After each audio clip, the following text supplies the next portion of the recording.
যুবক ভাইয়েরা, ফিলিস্তিনে এতদিন থেকে আমার মুসলিম ভাই বোনগুলো মারা যাচ্ছে।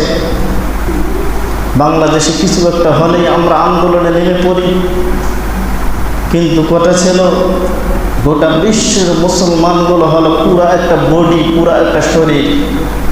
পায়ের মধ্যে একটু আঘাত লাগলে তাৎক্ষণিকভাবে যেমন আমার মেমোরির মধ্যে চলে যায়, মাথার মধ্যে চলে যায়, মাথা ক্যালকুলেশন করে তাৎক্ষণিকভাবে এই হাতটাকে ইঙ্গিত করে হাতটাতে ওখানে একটু গোলাই দেয়, সান্ত্বনা দেওয়ার চেষ্টা করে, ব্যথাটাকে লাঘব করার চেষ্টা করে।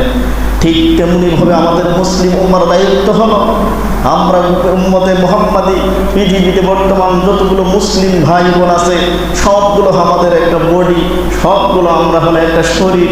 এক জায়গায় যখন আঘাত লাগবে তখন অন্য জায়গার মুসলমানরা বসে থাকতে পারে।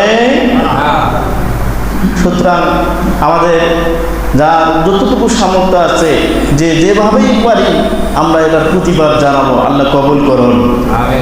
সেই সাথে আমরা গাজাবাসীর জন্য দোয়া করি, আল্লাহ যেন এই মুসলিম ভাই বোনদেরকে যেন রক্ষা করে, সহায় করে। আমি যে সকল মানুষ, যে সকল মা বোন শিশুরা শহীদ হয়েছে, আল্লাহ যেন এদেরকে জান্নাতুল ফিরদাউস দান করে।